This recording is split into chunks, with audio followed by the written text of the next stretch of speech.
Escuchan ahí. Muchas gracias por la invitación. El objetivo es empezar a presentar el caso.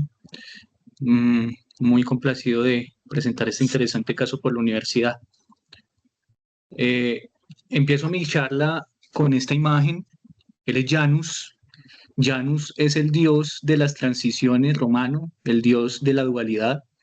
Él nos dice que siempre a veces nos enfrentamos a dos caras ante una misma situación, que escogemos una, pero que eso no implica que con el tiempo podamos escoger otras opciones.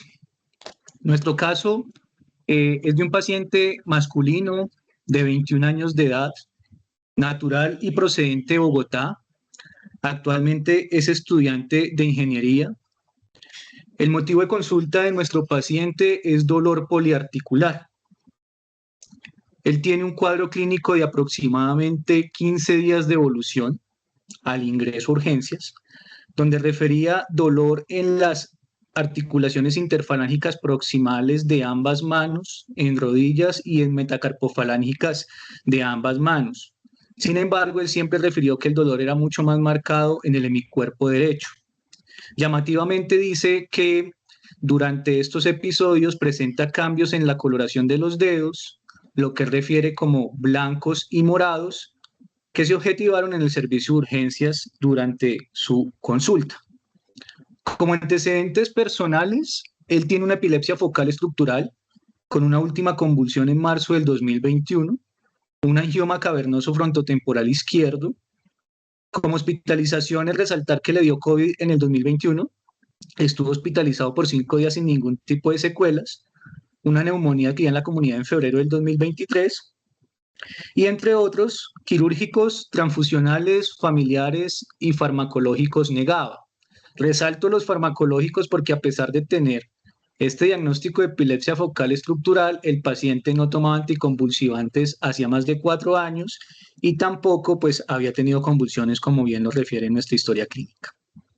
En el examen físico se encuentra un paciente de 57 kilos con una talla de 1,82 metros, en ese momento con un MS bajo, 17.20. Se encuentra una palidez mucocutánea generalizada, una hemanomegalia cervical a nivel de mi cuello izquierdo de 1 centímetro, sinovitis de interfalángicas proximales de tercera y cuarto mano derecha, marcha antálgica y unas aftas orales. En este momento medicina interna lo estaba viendo. Ellos solicitan unos paraclínicos que empiezan a llamar la atención.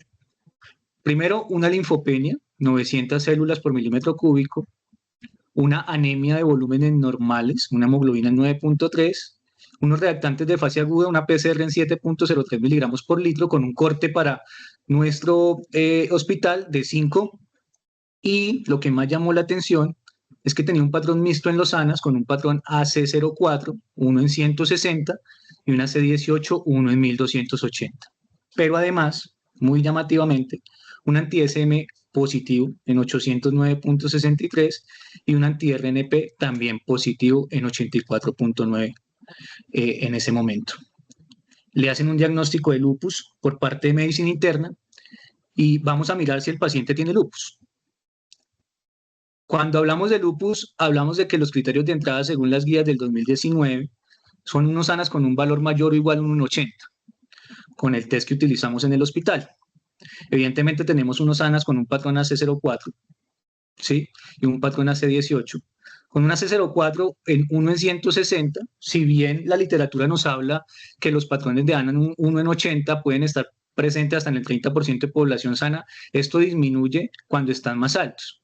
Y son algo específicos para lupus. No tanto de pronto la especificidad respecto al lupus eritematoso sistémico del AC18, pero con valores muy altos, que ya nos dan unos criterios de entrada para hacerle el patrón clasificatorio o la clasificación para lupus al paciente.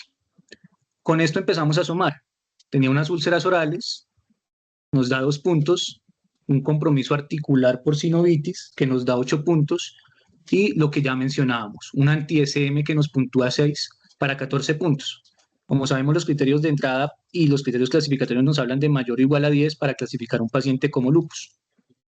Entonces, la importancia del anti-SM es la siguiente. La prevalencia en lupus eritematoso sistémico del anti-SM no es tan alta. 20 al 30% de los pacientes con lupus eritematoso sistémico la tienen. Pero cuando hablamos de especificidad para este lupus eritematoso sistémico, nos encontramos con una especificidad del 99%, asociado o no a otros anticuerpos, como en este caso el anti-RNP. Cuando el anti-RNP está solito y no está anti-SM, empezamos a pensar en otro tipo de condiciones como la enfermedad mixta del tejido conectivo, que no es el caso de nuestro paciente. Desde acá vamos a empezar a seguir una línea del tiempo. Entonces tenemos un paciente con dolor poliarticular y Raynaud que lo ve medicina interna y nos lo pasa como un lupus, 22 de julio del 2024. Nosotros lo vemos el 28 de julio confirmando el lupus eritematoso sistémico por lo que veíamos, pero además, este mismo día hacemos una valoración algo más exhaustiva, dirigida a la parte reumatológica, y el paciente nos refiere un dolor abdominal exacerbado en los últimos 3 meses, con una diarrea de hace un año, con moco, sin sangre, pero que también se exacerba en cantidad, 5 al día, ¿sí? Aproximadamente, con un Bristol de 5, o sea, evidentemente ese es muy blandas. Además de una pérdida de peso no cuantificada en ese momento hacia 2 meses. Paralelamente lo venía viendo, así como nosotros nos pasa en la interconsulta, gastroenterología por lo referido anteriormente. Ellos le habían pedido junto a coloproctología una calprotectina que nos marcaba 15.600 microgramos, 15.680 microgramos por gramo, con una colonoscopia con un score Mayo 2, que lo que nos habla es que hay pérdida del patrón vascular, erosiones y patrones de fibrina a nivel del colon, una diarrea crónica intermitente, que junto a todo pues lo anteriormente mencionado, hacen un diagnóstico de enfermedad inflamatoria intestinal tipo colitis ulcerativa E2 en la clasificación, que nos habla de compromiso distal a la curvatura esplénica. Con esto se le inicia manejo mesalazina 2 gramos vía oral cada 12 horas, rectal tópica cada 12 horas y budesonida rectal. Nosotros tomamos al paciente en nuestro servicio de hospitalización y decimos, bueno, si tiene una enfermedad inflamatoria intestinal también, recordemos que el paciente tiene un lupus. Esos son los criterios ECO-SGAR del 2018 de enfermedad inflamatoria intestinal, tanto para lupus, para enfermedad de Crohn como para colitis ulcerativa. Y ellos nos habla de que no hay un estándar diagnóstico para decir que un paciente tiene una colitis ulcerativa o una enfermedad de Crohn, sino que hay varios parámetros que tenemos que llenar y con esto se nos dan los motivos suficientes para pensar que el paciente tiene una enfermedad inflamatoria intestinal. En el caso de nuestro paciente, tenía una diarrea por más de 6 semanas, pérdida de peso, en los paraclínicos séricos una anemia de volúmenes normales como ya veíamos, una PCR y una calprotectina elevadas, con un patrón de endoscopia que ya veíamos Mayo 2, eritema, pérdida del patrón vascular y erosiones, y en ese momento una biopsia pendiente desde esta endoscopia.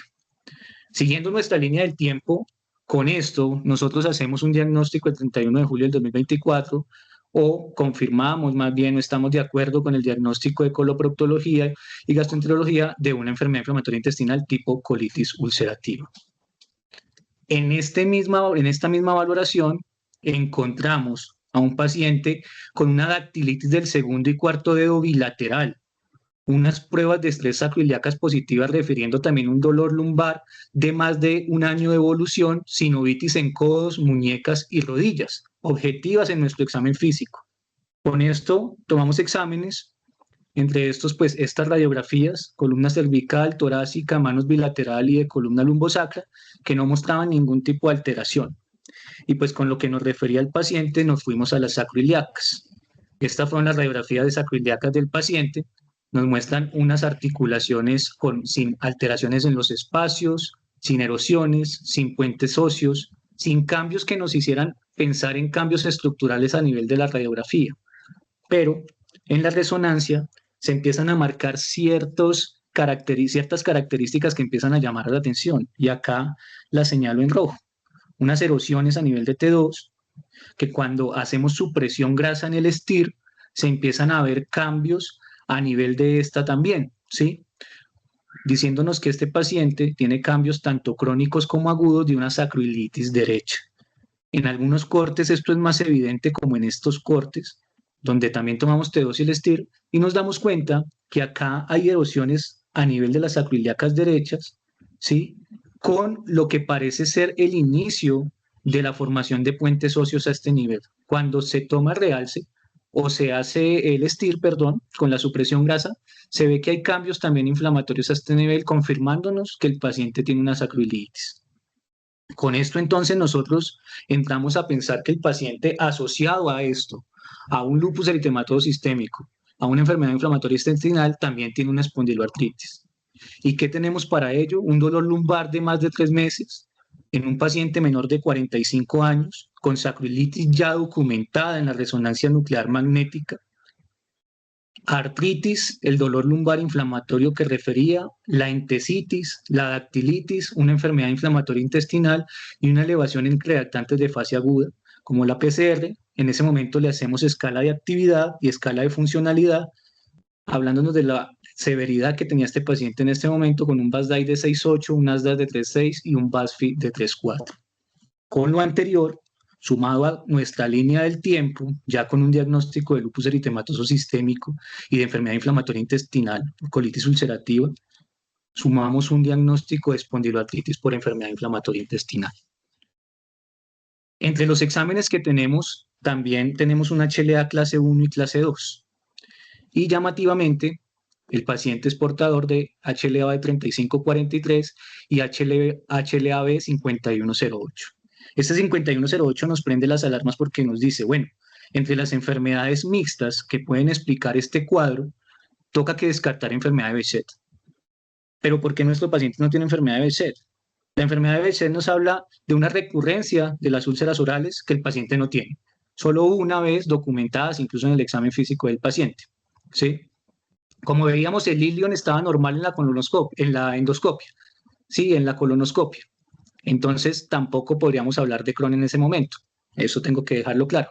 Unos criterios menores que no tenía el paciente o que no llenaba el paciente: ulceración genital recurrente, compromiso ocular, manifestaciones neurológicas o manifestaciones vasculares que nuestro paciente en ningún momento se encontró ni tampoco manifestó. Entonces, con el HLA-B51 nos obliga a descartar un posible BC como enfermedad mixta entre autoinflamatorias y autoinmunidad, pero ¿qué hay del B35? Y este estudio, publicado en el 2020 en Croacia, dividió los pacientes B35, portadores de B35 positivos, versus pacientes que no tenían B35 y los cambios a nivel de la resonancia nuclear magnética en espondiloartritis. Ellos empezaron a encontrar varias cosas llamativas. Primero, los pacientes B35, que eran 72 versus 38 que eran B35 negativos, tenían marcadores inflamatorios mucho más elevados, con ciertas características que tiene nuestro paciente: artralgias, sinovitis, entesitis y dactilitis, también más marcadas en los pacientes B35 versus en los que no tenían este alelo. Y cuando hacen el análisis estadístico, nos da que la sinovitis, lo que más marcó el examen físico de nuestro paciente, era estadísticamente significativo. A este mismo grupo de pacientes, perdón, cuando el outcome primario de este estudio fue la valoración en la resonancia nuclear magnética, y lo que encontraron es que los pacientes B35 positivos eran mucho más que los pacientes que tenían B35 negativo, siendo estadísticamente significativo cuando se encontraron alteraciones a nivel de la resonancia nuclear magnética como el edema óseo, siendo muy específico este hallazgo para espondiloartritis. A este mismo grupo de pacientes se le hizo estudio ecográfico, ¿sí? Y cuando evaluaron las ecografías qué alteraciones tenían, se dieron cuenta de que había una artritis asimétrica, ¿sí? Una proliferación sinovial a nivel de las ecografías, que era oligoarticular, y derrames articulares. No pongo el control porque cuando hacen el análisis estadístico, esto no fue estadísticamente significativo respecto a los controles. Tengo que hablarles de los alelos que no son HLA-27 y que se han vinculado a cambios de espondiloartritis en estos pacientes. Este estudio, publicado en el servicio en el 2015, nos habla de 178 pacientes con espondiloartritis y tratamos de evaluar qué características habían entre los pacientes HLA-27 positivos versus otros alelos como el HLA-B15 con las características clínicas. Se empiezan a documentar características ya conocidas, como que el radio hombre-mujer en los pacientes B27 positivos es mucho mayor que en los pacientes que no, pero cuando evaluamos B15, este radio no se mantiene y es casi 1 a 1, por decirlo así. En las espondiloartritis axiales, el B27 está mucho más marcado, evidentemente siendo estadísticamente significativo, que en los pacientes que no. Pero lo más llamativo de este estudio es que alelos como el HLA-B15 empiezan a mostrar características significativas como son los cambios a nivel periférico de la espondiloartritis, en este caso doblando algunas características, siendo estadísticamente significativos de pacientes HLA-B15 versus pacientes HLA-27. Y cuando evaluamos estos tipos de cambios, nos damos cuenta que hay edema articular, entesitis periférica, siendo muy llamativa la quiliana y la del talón, con cambios estadísticamente significativos. Entonces, evidentemente hay unas manifestaciones periféricas asociadas a alelos no HLA-27 que son mucho más marcadas en estos pacientes cuando cargan estos alelos. Cuando se ha evaluado HLA-B35 con manifestaciones articulares y enfermedad inflamatoria intestinal, nos encontramos con este estudio. Clásicamente han tratado de dividir el compromiso articular de la enfermedad inflamatoria intestinal en tipo 1 y tipo 2, y la mencionan como pauciarticular o poliarticular, perdón. ¿Qué es llamativo de acá? Que la tipo 1 tiene un inicio agudo versus la crónica del tipo 2, y la asociación con enfermedad inflamatoria intestinal de las manifestaciones articulares al parecer está vinculada con los brotes de enfermedad inflamatoria intestinal versus la tipo 2. Cuando ellos evalúan qué tipo de alelos están asociados a las manifestaciones articulares, se dan cuenta que los pacientes con enfermedad o manifestaciones articulares de tipo 1 y son B35 son mayores o son más pacientes, o la prevalencia es mayor, perdón, la cantidad de pacientes es mayor que los pacientes con otros alelos como B27 y B44. Este DRB101 también tuvo una frecuencia alta, pero nuestro paciente era DRB10301. Ellos hacen el análisis bivariado entre enfermedad inflamatoria intestinal y el tipo de articulación afectada o las manifestaciones articulares de los pacientes. Y se dan cuenta de que B35 sigue siendo muy frecuente en pacientes con enfermedad inflamatoria intestinal y manifestaciones articulares de tipo 1. Entonces nos empezamos a dar cuenta que definitivamente pues el alelo se asocia tanto a cambios inflamatorios intestinales como a las manifestaciones articulares documentadas por nuestro paciente. ¿Qué hay en Colombia? En Colombia se hizo este análisis de frecuencias alélicas, este estudio de frecuencias alélicas en 1.230 pacientes del suroccidente colombiano, y pues lo que documentaron es que el HLA-02 está en 25.3% de los casos, el B35 en 17.7% de los casos, siendo el más frecuente. Esto se documentó en esta tablita, teniendo los alelos, el B35, que ya mencionábamos, mucho más frecuente en nuestra población. En este estudio publicado en el 2021 por el grupo también en el Hospital Militar, donde se tomaron 255 individuos, todos HLA-B, trataron de documentar qué tipo de HLA-B era el más frecuente en esta población. Se tomaron poblaciones de Cundinamarca, Cauca, Córdoba y Tolima entre 2015 y 2018. Estos eran sujetos sanos. Empezamos a dar cuenta que el B35 fue el más frecuente en nuestra población, y cuando hacemos el análisis de los haplotipos, nos damos cuenta que el B35 es 44.7%, y nos llama la atención este 3543, que es el de nuestro paciente, que si bien no es el más frecuente, sí está presente en este grupo de pacientes sanos y es un conocido por nosotros. En marzo del 2025 de este año, en el Congreso de Controversia en Reumatología en Venecia, presentamos este póster donde tratamos de evaluar las manifestaciones de pacientes con B27 positivo y espondiloartritis, el alelo acompañante o la interacción entre el alelo acompañante y estos pacientes. Y llamativamente, los pacientes que tenían 3543 como nuestro paciente, las manifestaciones periféricas y las manifestaciones axiales son mucho mayores en el alelo clásico, en el alelo 270502, que era el que presentaban la mayor manifestación de enfermedad. Siguiendo nuestra línea del tiempo y volviendo a nuestro paciente, mientras estaba hospitalizado y lo estábamos estudiando, el 8 de agosto del 2024 presentó fiebre y síntomas abdominales. Desde el principio creímos que esto fue siempre una persistencia de actividad inflamatoria de la enfermedad inflamatoria intestinal, valga la redundancia. Se le tomaron hemocultivos que salieron negativos, un panel viral que salió negativo, un clostridioides negativo y un TAC de abdomen que mostraba unos ganglios linfáticos en la raíz del mesenterio aumentados de tamaño que en ese momento se tomaron de aspecto reactivo. Con esto, confirmamos un diagnóstico de un paciente que tiene un lupus eritematoso sistémico y una enfermedad inflamatoria intestinal que asociado tiene una espondiloartritis asociada a esta enfermedad inflamatoria intestinal. Cuando evaluamos esto en la literatura lo tienen separado y esta fue una de las razones por las que le mostré al dios Janus, porque lo tienen en dos caras, entre autoinflamación y autoinmunidad. Y cuando nos vemos con este tipo de pacientes, nos damos cuenta que estamos acá, en un patrón mixto, donde ciertas condiciones se pueden dar y tenemos que actuar dependiendo de estas condiciones. Nuestro paciente con esta enfermedad, pues lo que hicimos fue, una vez descartado todo el proceso infeccioso que podría estar explicando la fiebre y la sintomatología, adaptar el manejo, se le aumentaron las dosis de AINES, en este caso diclofenaco, por parte de Clínica del Dolor, que también entró a evaluar nuestro paciente. Con esto el paciente, y es una de las cosas que siempre llamó la atención, es que mejoraba muchísimo con este diclofenaco intravenoso y con esto el paciente disminuyendo la actividad y disminuyendo la sintomatología se le da egreso el 27 de agosto, descartando todo lo diferencial que ya mencionábamos.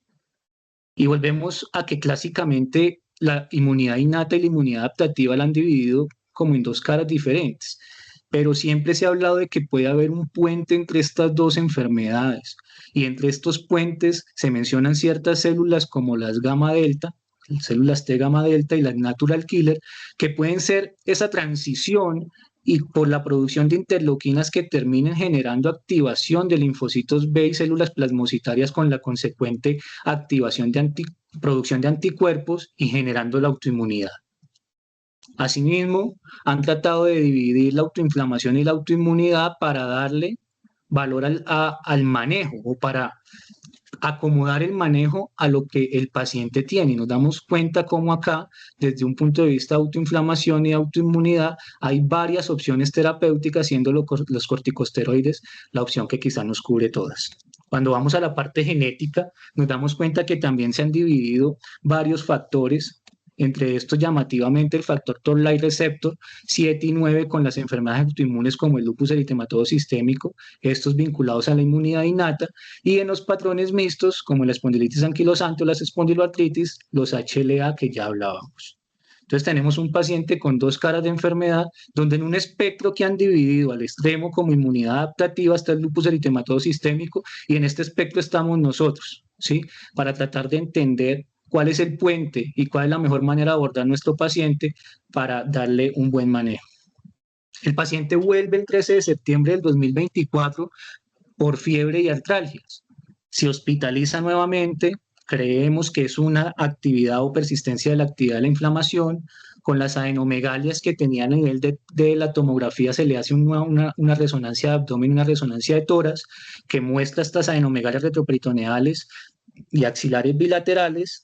Vemos la necesidad de hacerle una biopsia de ganglio inguinal, en ese momento era biopsiable, y nos muestra una hiperplasia paracortical reactiva, lo que nos confirma que el paciente tiene una enfermedad reactiva de su enfermedad inflamatoria intestinal. En ese momento ya teníamos una biopsia intestinal que nos mostraba y nos confirmaba una colitis activa que podría estar en relación con una colitis aguda y que sugería en estricta relación clínica. Ajustamos nuevamente el manejo, se le pone metotrexate 15 miligramos semanales, ácido fólico 5 miligramos semanal, mesalazina 1 sobre cada 12 horas, hidroxicloroquina 200 al día, prednisolona 5 al día, eterocoxib, y lo estamos siguiendo. La última valoración de nuestro paciente fue en enero del 2025, donde vemos un paciente que tiene mejoría en los síntomas y en la clinimetría, con disminuciones en el SLEDAI y en el VASDAI, y que estamos siguiendo gradualmente. Yo les vengo hablando hace rato de un puente entre este tipo de enfermedades. Y el puente quizá está acá, en el intestino, ¿sí? Porque el intestino tiene un universo de bacterias y de gérmenes o microbiota intestinal que mantiene reguladas ciertas características inmunológicas, bacterias buenas, por decirlo así, que mantienen las vías como el GPR43 activas con la producción de células T reguladoras, interleuquinas como la interleuquina 10, disminuyendo células inflamatorias como TH17, pero también hay alteraciones en cierta microbiota intestinal que puede estimular otro tipo de vías, ¿sí? Que puede llevar a activación de vías como la ROR gamma T con disminución, con aumento de células TH1, ¿sí? Disminución de células de producción de interleuquina 10 como reguladores y activación de ciertas características inmunológicas celulares, como la activación de las células TH foliculares y TH1 con producción de interferón, activación de linfocitos B, células plasmocitarias y la producción de anticuerpos. Básicamente lo que se ha visto es que en esta microbiota protectora la alteración se da por aumento de ciertas bacterias como protobacterias, E. coli invasivas y disminución de otras como bacteroides, Faecalibacterium, Eubacterium, que finalmente lleva a alteración de algunas vías que están bien identificadas con estos procesos inmunológicos. Disminución de ácido grasos de cadena corta, disminución de la producción de butirato, disminución de la producción de propionato, pero no hay solo bacterias, también hay virus y se habla de viroma. También hay hongos y se ha visto cómo Cándida puede alterar esta microbiota intestinal a pesar de ser menos del 0.5% de la población en esta microbiota. Pero también hay parásitos. Y cuando les hablo de parásitos, quiero también resaltar este artículo publicado en el servicio en el 2023, donde evaluaron los pacientes con espondiloartritis y con sujetos control colonizados por blastocistis y las manifestaciones que estos tenían. Este índice Chow es riqueza, este índice Shannon es diversidad y este índice Fait es diversidad filogenética. ¿Qué quiere decir esto? C es sujetos colonizados y P son pacientes con espondiloartritis no colonizados. Cuando nos damos cuenta, la riqueza en la microbiota intestinal es mucho más alta en pacientes colonizados versus en sujetos colonizados versus en los pacientes con espondiloartritis. La riqueza también es mucho más alta, la riqueza en la cantidad de bacterias y la diversidad son la cantidad de especies en pacientes colonizados por blastocistis versus en pacientes con espondiloartritis. Lo más llamativo de este artículo es que se evaluó la actividad de la enfermedad.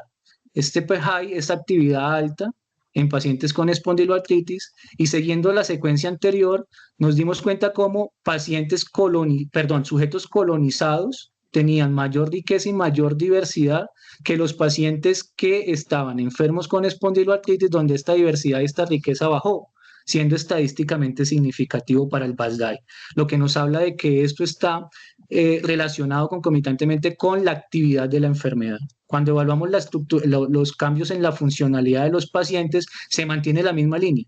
Los sujetos colonizados tienen mucha más diversidad y riqueza que los sujetos que tenían espondiloartritis cuando se evalúa el BASFI. Pero relacionándolo con nuestro paciente, a estos sujetos se le hace estudio de calprotectina fecal y se dan cuenta cómo los pacientes con espondiloartritis y el grupo de espondilitis anquilosante que no estaban colonizados versus los que estaban colonizados por blastocistis tienen niveles mucho más altos de calprotectina fecal que los pacientes que no. Entonces, desde acá se nos empieza a marcar cómo la microbiota intestinal sí tiene un efecto sobre estos hallazgos. Pero, ¿qué hay en lupus y enfermedad inflamatoria intestinal? Porque estamos hablando de espondiloartritis, ¿sí?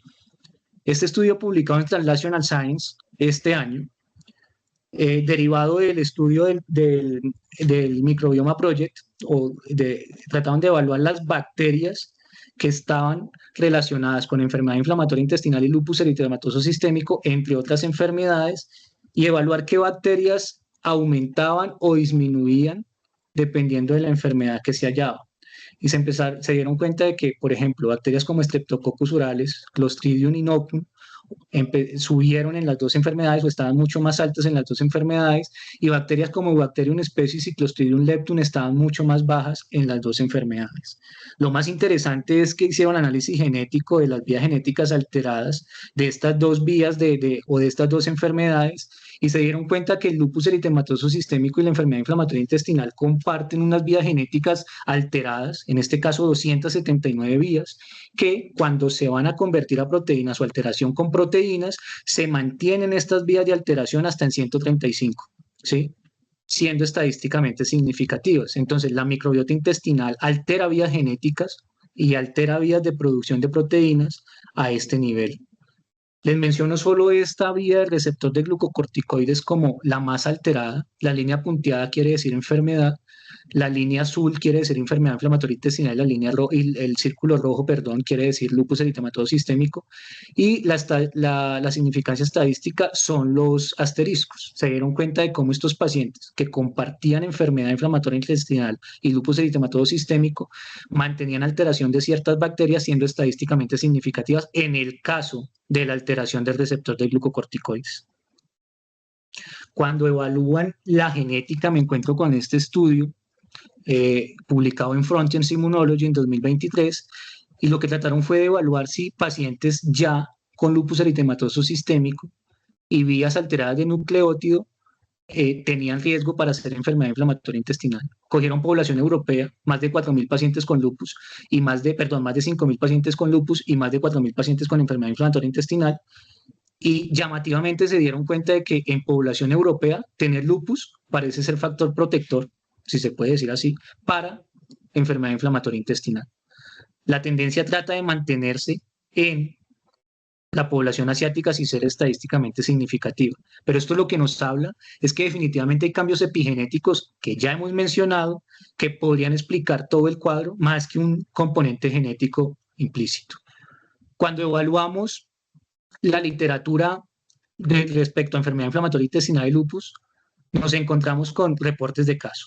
Son puros reportes de caso, desde la década del 80 hasta décadas recientes del 2000, donde pues nos hablan de pacientes con colitis ulcerativa, pacientes con Crohn, pacientes con lupus, qué se le hizo, qué se les puso y el seguimiento que se hicieron. ¿Qué es llamativo de estos reportes de caso? Que empiezan a notarse ciertas características como la de nuestro paciente. La edad del paciente con lupus es mucho menor o es menor que los pacientes que no tienen enfermedad inflamatoria intestinal, ¿sí? También llama la atención cómo estos pacientes tienen artritis en el 60% de los casos versus los pacientes con lupus sin enfermedad inflamatoria intestinal. Pero una de las cosas más llamativas cuando uno evalúa estos reportes es que ningún reporte, o al menos en los que evaluamos, tenían alteraciones en la función renal de los pacientes. Y había anemia hasta en el 83% de los casos. Muy relacionado con el caso de nuestro paciente. Respecto a las estrategias de tratamiento, vuelvo a esta grafiquita, donde nos muestran que clásicamente han dividido autoinmunidad, autoinflamación, y asimismo pues han dividido las posibles terapias que podemos darle a nuestros pacientes, ¿sí? Y acá vemos cómo hay una línea hacia autoinmunidad y cómo hay una línea hacia autoinflamación. Les mencioné el receptor de corticosteroides alterado porque precisamente este nos puede ampliar o tomar las dos vías como una opción de tratamiento. Sin embargo, sabemos que estos pacientes no se pueden mantener con dosis altas y mucho menos en el tiempo con corticoides por largo plazo por los efectos adversos que esto tiene. ¿Y nuestro paciente? ¿Qué ha pasado con nuestro paciente? Nuestro paciente actualmente está con metotrexato 20 miligramos semanales, está con ácido fólico 5 miligramos semanal, mesalazina sobre cada 12 horas, hidroxicloroquina 200 miligramos al día. Actualmente tiene un BASDAI de 3.6, tiene un ASDAS de 1.8, un BASFI de 3.1 y un SLEDAI de 0 en este momento. ¿De dónde sacamos nosotros este tratamiento? De los reportes de caso que ya les había mencionado, donde los corticosteroides están aplicados hasta en el 66% de estos reportes y medicamentos como la sulfasalazina, azatioprina, mesalazina, antimaláricos, infliximab, 10 al 30% de los casos. Hicimos hacer este diagrama para mostrar la evidencia que puede haber de los medicamentos dependiendo de la enfermedad. Tengo que decir que esto debe ser un manejo integral, ¿sí? Donde gastroenterología, coloproctología y reumatología se incluyan en este tratamiento. Vemos cómo pues, la hidroxicloroquina con muy buen nivel de evidencia y la robustez que la sostiene la literatura se mantiene. En casos de enfermedad inflamatoria intestinal hay medicamentos pero pues que no nos sirven para otras cosas como lupus eritematoso sistémico, espondiloartritis. Los corticoides que ya los mencionábamos como una opción, tengo que decir que en el caso de espondiloartritis son manejos a dosis muy altas para disminuir inflamación sin la mayor evidencia y manejos locales, sobre todo infiltrativos periféricos. El metotrexato se mantiene como una opción, sobre todo en la parte articular, con buena evidencia en lupus eritematoso sistémico. En enfermedad inflamatoria intestinal hay reportes de casos donde pueden disminuir los episodios de actividad de enfermedad inflamatoria intestinal. Y en espondiloartritis sabemos que en el caso de compromiso axial no está muy bien documentado, pero sí en ciertas características periféricas como en la artritis de nuestro paciente. Vuelvo a Llano, porque Llano nos recuerda que todo final es un nuevo comienzo y en cada diagnóstico, por difícil que sea, también hay una puerta hacia el tratamiento, el entendimiento y la transformación. Y es que pues nosotros vamos a estar siguiendo al paciente y una de las opciones terapéuticas que tenemos en este momento, que si bien de pronto la evidencia en ciertas condiciones como el lupus eritematoso sistémico no son del todo claras, son los inhibidores JAK, ¿sí? Precisamente por su efecto en todas las vías de interleuquina y de interferón vinculadas a la autoinmunidad y a la autoinflamación, estos inhibidores con muy buena evidencia en espondiloartritis axial y periférica y muy buena evidencia actual en enfermedad inflamatoria intestinal, se convierte en una posible opción terapéutica para nuestro paciente. Respecto al lupus eritematoso sistémico, hay cada vez más estudios en este momento en fase 2, algunos en fase 3, donde se ha documentado que puede servir para las manifestaciones articulares y en piel del lupus con buenos resultados. Entonces es una opción que tenemos con el seguimiento estricto que le vamos a hacer a nuestro paciente. Respecto a las conclusiones, en un mismo paciente pueden coexistir procesos autoinmunes y autoinflamatorios. El microbioma intestinal modula respuestas inmunes innatas y adaptativas e influye en la severidad y cronicidad de la inflamación. Factores ambientales y epigenéticos son capaces de activar o silenciar rutas inmunológicas clave. El abordaje clínico más allá de etiquetas diagnósticas rígidas y centrarse en la evolución de dominios. Y frente a casos difíciles, decisiones individualizadas. Muchas gracias. Bueno, y les presento a nuestro querido servicio. Uy, Néstor, muchísimas gracias por tu caso clínico. Estuvo excelente, muy bien elaborado, documentado, excelente la revisión bibliográfica. Realmente lo que tú dices es muy cierto y yo, parafraseando un poco al doctor Schoenfield, él dice que todas las enfermedades son de base autoinmune. Yo realmente creo que todas son de base inmunológica y entre autoinmunidad y autoinflamación hay un espectro muy grande de grises, pero realmente no se queda ahí. En pediatría, pues como vemos tanto de autoinflamación, la mayoría de la literatura nos lleva a ver este problema no como una escala, sino como un poliedro, donde si se te va hacia lo mucho de la autoinmunidad o la autoinflamación, pues todas nuestras enfermedades reumáticas. Si hay una pérdida del control regulatorio hacia toda la parte oncológica, si está muy hacia la baja, la inmunodeficiencia, y si está en desorden, las alergias. Entonces, más que una escala, lo presentan como un poliedro y todo lo que presentaste, pues, muy chévere. Yo solo tenía un paciente, un niño, con enfermedad inflamatoria intestinal y lupus, pero él sí tenía una nefritis lúpica clase 4, de hecho fue llevado a trasplante. Y pues con lo que mejor respondió a ambas situaciones fue con la azatioprina. Pero desde que presentaste tu caso, también desde el principio, considerando espondiloartritis, la enfermedad inflamatoria y el lupus, pensé que JAK sería como una excelente modalidad de terapia que podría comprender todos los dominios. Y bueno, un llamado a la reflexión de alimentarnos bien con todo lo que nos explicaste del microbioma. Muchísimas gracias. Y pues quienes quieran participar, preguntar, comentar, bienvenido todo el auditorio. No, gracias a usted, doctora. Muchas gracias. Muy chévere.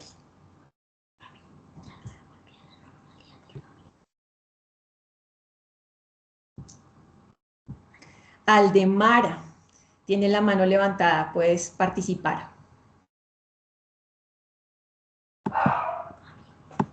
Ay.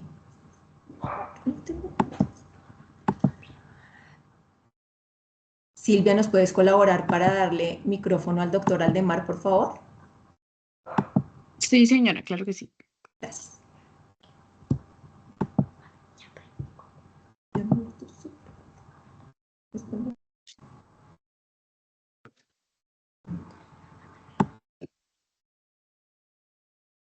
Listo, doctor Aldemar, lo escuchamos.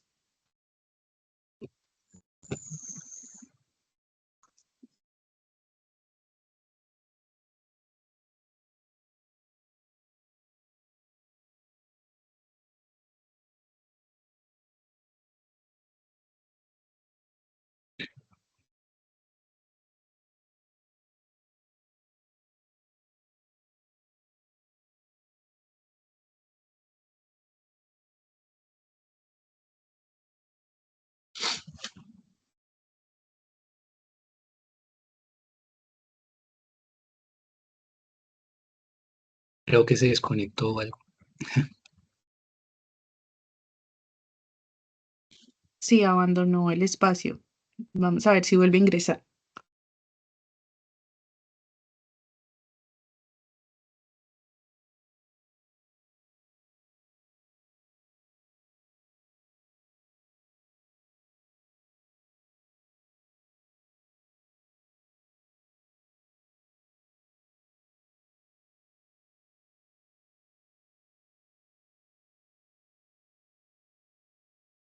Pues mientras salen preguntas del auditorio, pues quería aprovechar pues para mencionar lo difícil que fue el abordaje de este caso, dado que nosotros estamos a veces acostumbrados, de acuerdo a las clasificaciones, en enmarcar los pacientes en una u otra enfermedad y también cuando se presentan eh, ciertos prototipos de enfermedades, tenemos que ser lo suficientemente científicos, pero también adicionar la imaginación, porque en un entorno formal es poco probable pensar que teniendo un paciente con lupus, pensar en una espondiloartritis o una enfermedad inflamatoria intestinal, dado que son dos modelos biológicos distintos como lo expresó Nelson.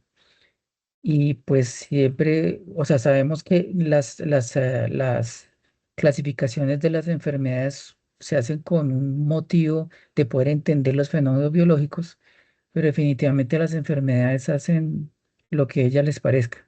Entonces se pueden presentar de distintas formas y es un reto aprender o saber qué vamos a hacer en caso, como mencionó Nelson, eh, de frente a qué nueva manifestación de las dos enfermedades o las tres que él tiene o las que aparezcan, tendríamos que trabajar sobre los target terapéuticos. Y otra cosa que es muy importante a la luz de los estudios que mencionó Nelson es un análisis crítico de la desparasitación que nosotros normalmente indicamos para pacientes que van a ser inmunosuprimidos, dado que cuando desparasitamos no solo afectamos los parásitos que queremos controlar, sino también los que dan esa biodiversidad de la flora. Entonces puede afectar de forma indirecta el curso biológico de estas enfermedades. Entonces, pues quería resaltar eso y pues obviamente felicitar a Nelson por la presentación del caso. Y pues creo que hay mano levantada, entonces doy espacio para los que quieren intervenir. Si el doctor Ricardo Yepes tiene la mano levantada, por favor, Silvia, gracias.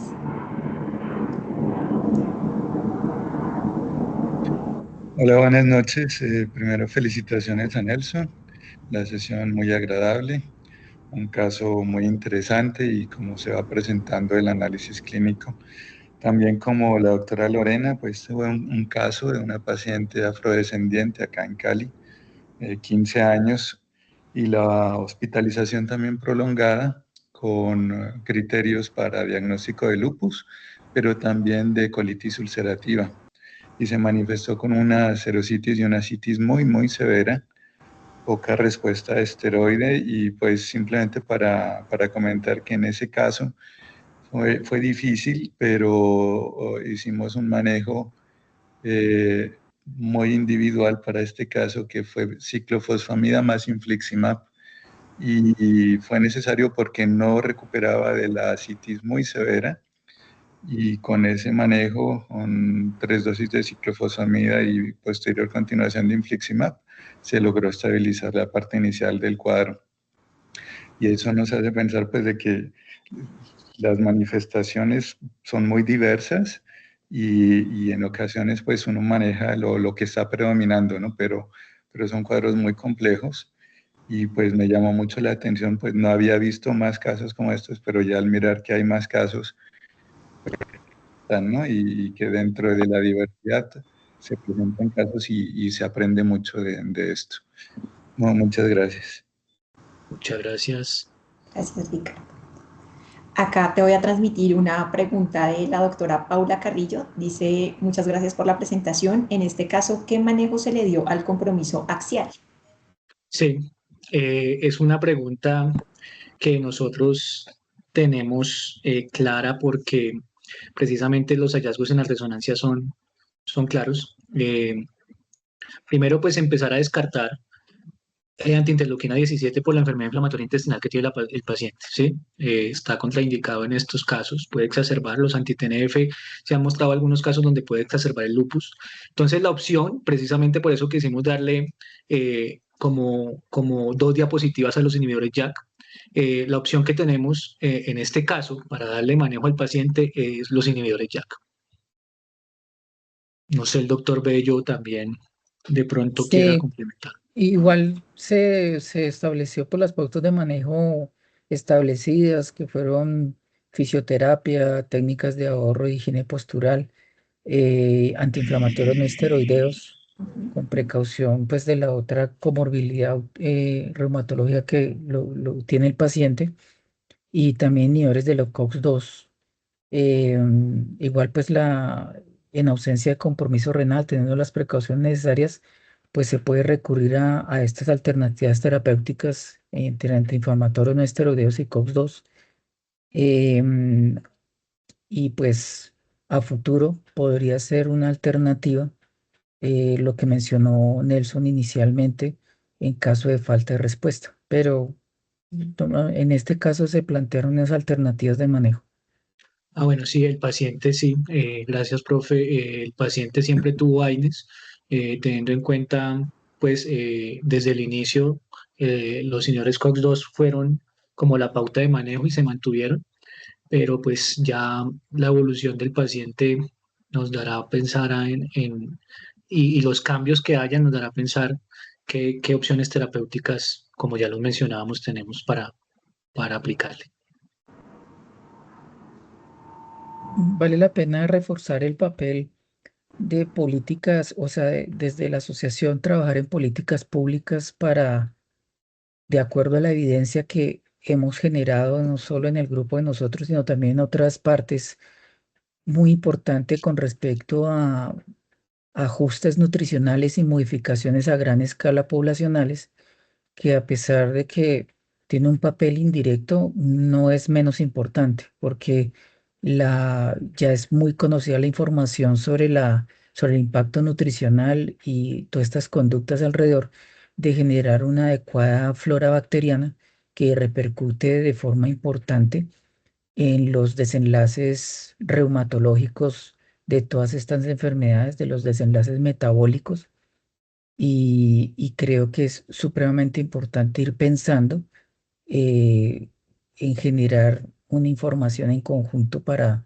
modificar muchas de las conductas alimentarias que alteran o predisponen a estos perfiles autoinflamatorios o de autoinmunidad, porque todo converge en el eje intestino, ¿no? Entonces, es muy importante eso y creo que tenemos que propiciar ese debate para generar hábitos de vida saludable, más modelos alimentarios saludables que occidentalizados, que no solo alteran el perfil metabólico, sino también de inflamación. De acuerdo.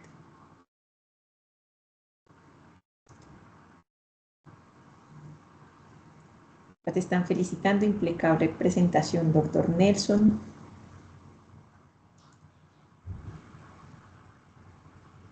Gracias.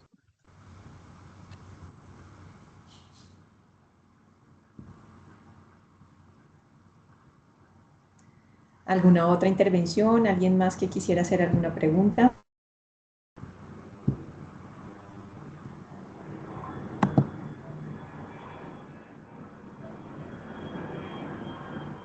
Y ahora solo hay felicitaciones y gracias. Bueno, muchísimas gracias a todos por participar, por estar acá conectados y nos vemos en un mes. Que tengan una linda semana y bueno, un buen inicio de vacaciones para quienes las tienen ahorita. Que estén muy bien. Muchas Hasta luego. gracias. Feliz noche Hasta para luego. todos.